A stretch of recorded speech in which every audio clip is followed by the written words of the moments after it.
মানুষের ক্ষতি করাটা না এক ধরনের ঋণ, যেটা তুমি কারো না কারো কাছ থেকে ফেরত পাবেই। আর মানুষ প্রতিষ্ঠিত হওয়ার পর যে ব্যবহারটা করে, সেটাই তার আসল চরিত্র। সময় আমাকে বহুরূপী মানুষ চিনিয়েছে, না হলে আমিও মানুষকে অন্ধভাবে বিশ্বাস করতাম। আসসালামু আলাইকুম, কেমন আছেন সবাই? সবাইকে শুভেচ্ছা জানিয়ে আজকের ব্লগ ভিডিওটি শুরু করছি। আজ আমরা ভর্তা পার্টি করতে চেয়েছিলাম, কিন্তু নির্বাচনের কারণে যেই স্পটটা আমরা নির্ধারণ করেছিলাম সেই স্পটটি বন্ধ ছিল। তাই ভর্তা তো করতেই হবে, কারণ বাসার সবাইকে বলে ফেলেছি। তো এর জন্য বসিয়ে দিলাম 4 রকমের ভর্তার জন্য। এখানে ডাল নিয়েছি, ব্রোকলি নিয়েছি, চাপা শুটকি নিয়েছি আর কালো জিরা নিয়েছি।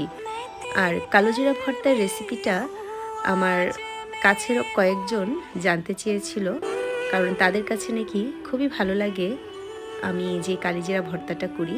তো কালিজিরা ভর্তাটার জন্য লাগছে 1 কাপের একটু কম কালো জিরা, তার সাথে 4টা পেঁয়াজ, 2টো রসুন আর কিছু শুকনো লঙ্কা। এগুলোকে ভালো করে টেলে বেটে নিচ্ছি।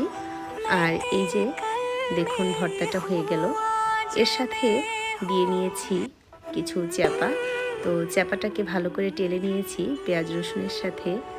তার সাথে কিছু লঙ্কাও দিয়েছি, আবার কাঁচা লঙ্কা শুকনো লঙ্কা দুটোই দিয়েছি, কারণ চাপা ভর্তাতে যতটা ঝাল হবে ততই কিন্তু এটা টেস্টটা ভালো আসে।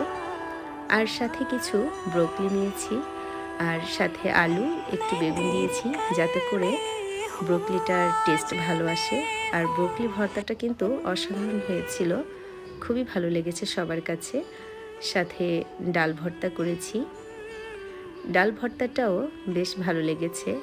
সাথে খুদের চাল না হলে কি হয়, এর জন্য খুদের চাল রান্না করে নিয়েছি, সাথে সাদা ভাত। আর এই তো আমার রান্নাগুলো কমপ্লিট হয়ে গেল। আমরা বেশ কজন মিলেই এই প্রোগ্রামের আয়োজন করেছিলাম। যদি স্পটটা খোলা থাকতো আসলেই খুব মজা হতো। তো রান্নাগুলো করলাম, সাথে কই মাছ ভাজি করেছি। আর দেখতে দেখতে আজকের দিনটা কেটে গেল।